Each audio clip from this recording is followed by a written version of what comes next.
Selamat pagi anak-anak. Hari ini kita akan belajar tentang distribusi peluang binomial. Nah, sebelum kita belajar distribusi peluang binomial, kita harus mempelajari dulu yang namanya variabel acak.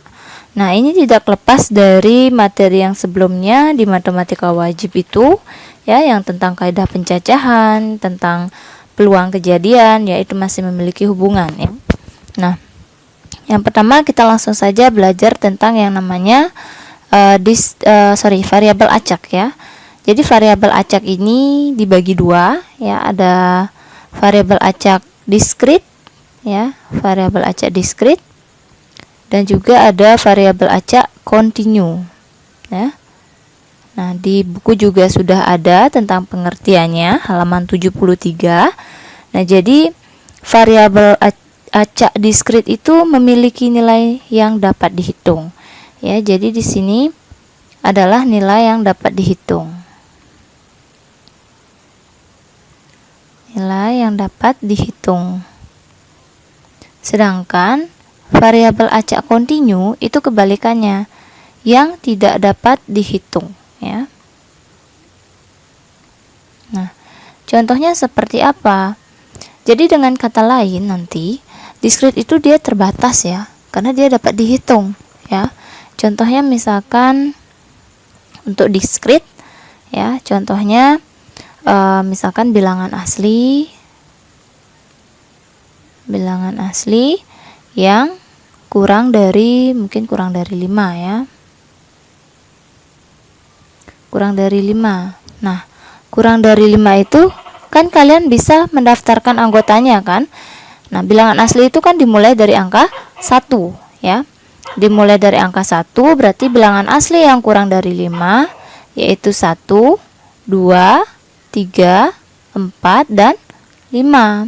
Nah, jadi dia dapat dihitung. Sedangkan jika kontinu seperti apa? Nah, kontinu itu tidak dapat dihitung, ya.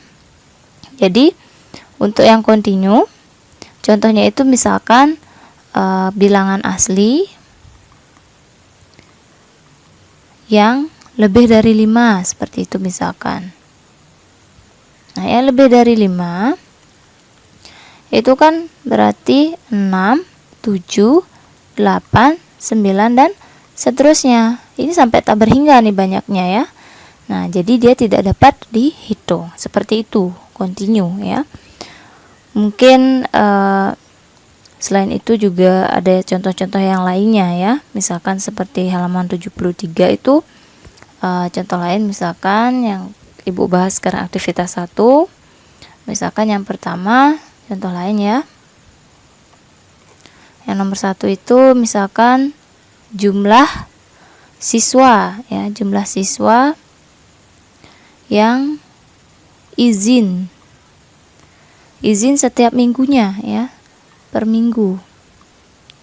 Nah, apakah itu bisa dihitung atau tidak? Nah, misalkan hari Senin siswa ada yang izin 2 orang, Selasa ada yang izin 3 orang. Nah, itu kan masih bisa dihitung, ya, masih bisa dijangkau nilainya. Sehingga ini merupakan variabel diskrit. Ya, misalkan contoh lainnya, misalkan kendaraan yang melewati misalkan jalan Cempaka. Nah, kalian bisa lihat kendaraan yang melewati jalan Cempaka itu sangat banyak, ya. Walaupun hari ini tidak ada yang melewati, tapi itu hal yang tidak mungkin, ya. Jalan tidak ada yang melewati satu pun. Pasti ada saja. Mungkin hari ini 1 atau 2 kendaraan ini bisa kendaraan bermotor atau mobil, ya. Nah, jadi misalkan hari ini ada 2 atau 3 kendaraan, besoknya 4, besoknya 5, dan seterusnya. Itu terus berkelanjutan, ya.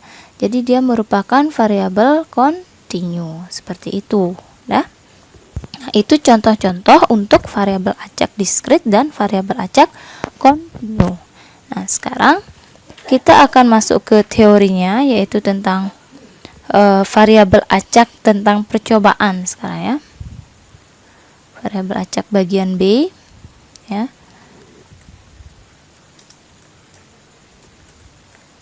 variabel acak di bagian B.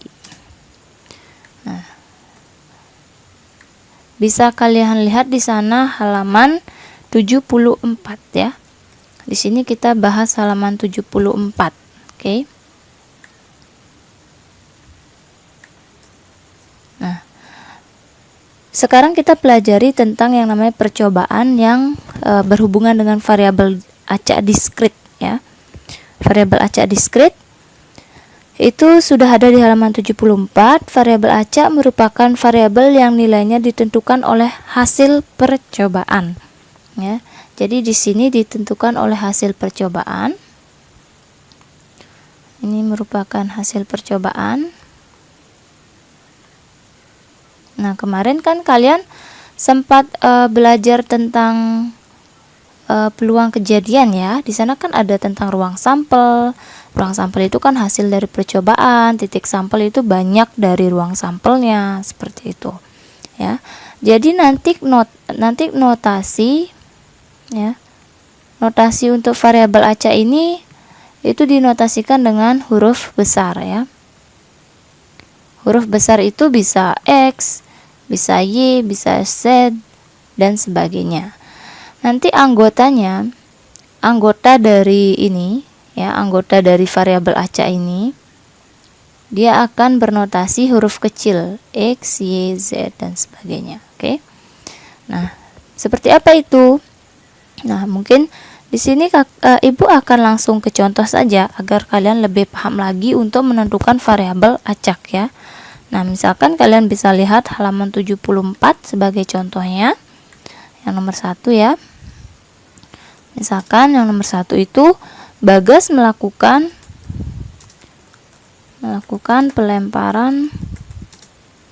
pelemparan sebuah dadu ya. Sebuah dadu sekali. Nah, kemudian nyatakan hasil yang mungkin ya. Hasil yang mungkin. Kalian disuruh menyatakan hasil yang mungkin muncul, berarti mungkin muncul sebagai variabel acak. Seperti itu. Jadi pelemparan sebuah dadu. Jadi satu dadu di sini kalian harus ada kata kunci satu dadu. Nah, untuk menjawab variabel acaknya kita misalkan ya. Selalu seperti ini, memisalkan variabel acaknya itu, nah namanya kan notasinya itu kan huruf besar, bisa X, Y atau Z, terserah kalian ya. A besar pun nggak apa-apa ya. Jadi X itu misalkan hasil yang mungkin diperoleh atau yang muncul, boleh saja ya. Yang diperoleh itu kalian dapat nyatakan sebagai X besar sama dengan, nah, mata dadu ya, mata dadu itu satu mata dadu memiliki 6 mata dadu kan. Mata dadu 1, 2, 3, 4, 5 atau 6. Jadi ini adalah kemungkinan yang muncul dari percobaan sebuah dadu ya. Jadi dalam percobaan satu buah dadu. Nah, contoh lain misalkan Diko melemparkan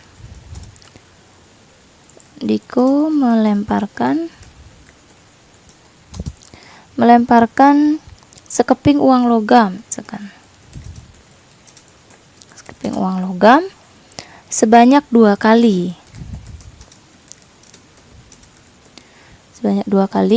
Sekarang si Diko itu akan mengamati banyak hasil angka ya. Jadi dia akan mengamati banyak hasil angka yang diperoleh dari percobaan itu.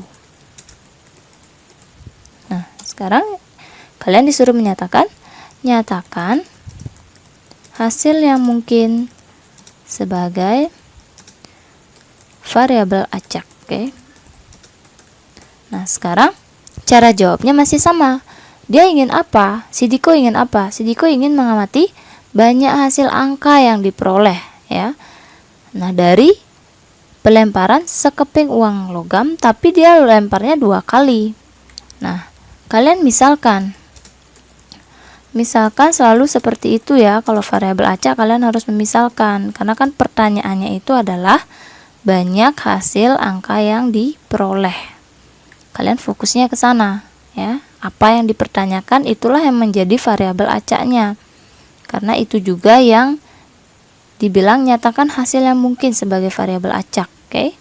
Nah, sekarang di buku mungkin jawabannya itu 012. Nah, kenapa bisa 012 ya? Jadi di sini anggotanya itu adalah 0,1,2. Nah, kenapa seperti itu? Kenapa tidak hanya 12? Di sini sebenarnya kalian bisa menggunakan tabel ataupun kalian menggunakan logika saja ya. Misalkan yang cara pertama tidak menggunakan tabel. Nah, contoh misalkan di sini ada 1 logam ya. Ada 1 logam. Karena kan sekeping uang logam. Dia lempar sebanyak 2 kali. Nah, misalkan logamnya ini dilempar 1 kali. Ini pelemparan pertama ya. Nah, pelemparan pertama itu mungkin saja dia gambar yang muncul ya. Pelemparan kedua gambar lagi yang muncul. Sehingga di sini tidak ada angka ya. Tidak ada angka yang muncul. Maka nilai angka itu adalah 0. Nah, ini dia 0 ya. Nah, sekarang kemungkinan kedua, misalkan pelemparan yang pertama itu bisa gambar yang muncul, atau pelemparan kedua itu bisa angka. Nah, sehingga dari sini angka hanya muncul 1 kali. Nah, ini dia. Nah, sekarang kemungkinan yang lain, pelemparan yang pertama bisa dia angka juga, pelemparan kedua dia angka juga. Nah, maka di sini angkanya muncul 2 kali. Nah, ini dia kemungkinan 2. Maka kemungkinannya itu ada 0 ya, ini 0, 1 atau 2. Nah, jika kalian ingin menggunakan tabel juga bisa ya. Misalkan ini kan sekeping uang logam mengandung angka sama gambar. Nah, misalkan kalian buat di sini pelemparan pertama. Kalau seperti dulu kan logam 1, logam 2 gitu kan. Karena langsung melemparkan 2 keping logam.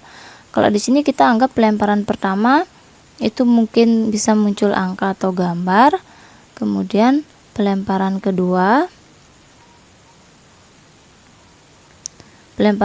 juga ada angka sama gambar. Nah, tabelnya kan seperti ini ya. Mungkin kalian sudah pernah membuatnya. Jadi di sini angka-angka, kemudian gambar angka gambar, dan gambar-gambar. Nah, sekarang kita lihat X-nya.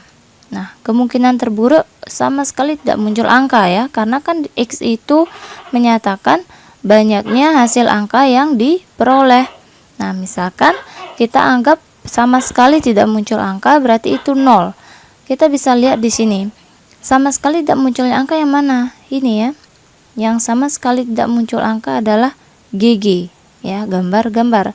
Pelemparan 1 gambar, pelemparan 2 gambar. Oh ya, berarti ada ya, 0 dia, tidak muncul gambar sama sekali.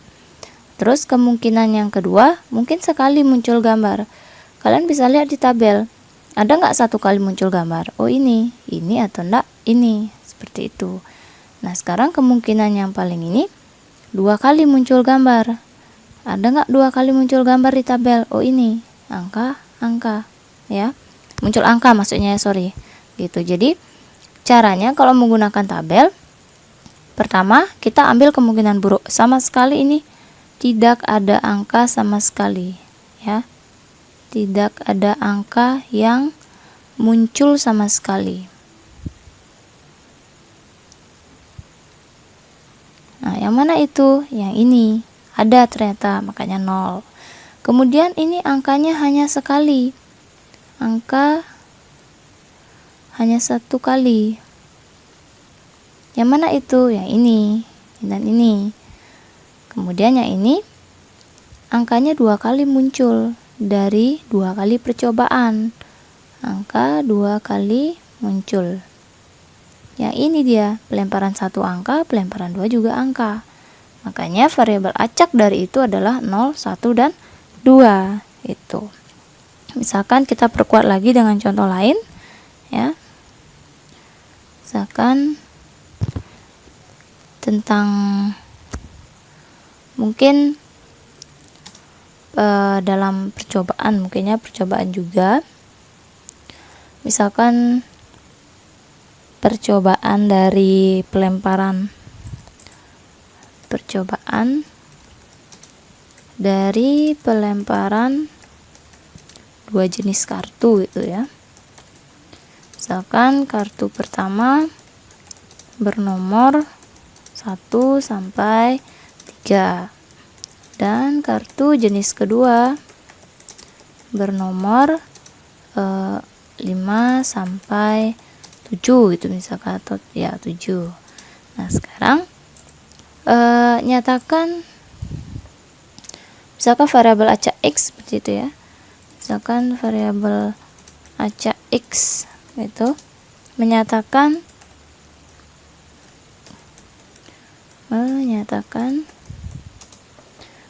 misalkan menyatakan jumlah gitu, atau jumlah atau kali mungkin boleh. Jumlah kedua jenis nomor kartu yang muncul gitu. Nah, sekarang kalian jawabnya. Misalkan tetap ya. Misalkan X itu apa?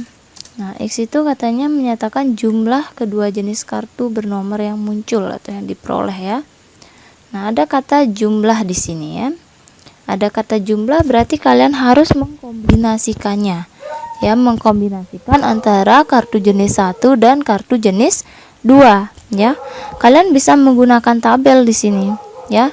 Misalkan di sini kartu jenis 1 ya, misalkan sini kartu jenis 1 di atas, di bawah kartu jenis 2, kartu 1, misalkan di sini kartu 2. Boleh ditukar ya, jadi kartu 2 boleh di atas, kartu 1 yang di samping boleh saja. Nah, kartu 1 ini kan bernomor 1 sampai 3. Ya, jadi di sini kartu 1 ini kita isi nomor 1 sampai 3 ya. Di sini 1, 2 dan 3. Sedangkan kartu 2 itu bernomor berapa? 5 sampai 7. Nah, kita isi di sini 5 sampai 7. Berarti 5, 6 dan 7. Oke. Nah, sekarang kita buat tabel. Tabel apa yang kita buat? Nah, kalian bisa lihat di sini jumlah. Jadi masing-masingnya kita kombinasikan dengan cara menjumlahkan. Tapi nanti kalau misalkan pertanyaannya adalah kali, hasil kali ya, kalian kali ya. Nah, di sini berarti 1 ditambah 5, 6. 1 tambah 6, 7. Di sini 8, 7, 8, 9. 3 tambah 5, 8, 9, 10. Sehingga kalian bisa membuat X-nya itu adalah tinggal diurutkan. Berarti angka terkecilnya 6 ya. 6, 7, 8, 9, 10. Ini adalah hasil-hasil di dalam tabel ini ya. Karena katanya jumlah. Kalau kali, kalian tinggal dikali seperti itu. Oke? Tinggal kalikan saja ya. Ya, sekian untuk video kali ini. Nanti kita bertemu lagi di video selanjutnya. Terima kasih dan tetap kalian harus semangat belajar walaupun di masa pandemi seperti ini, dan tetap jaga kesehatan. Oke, terima kasih.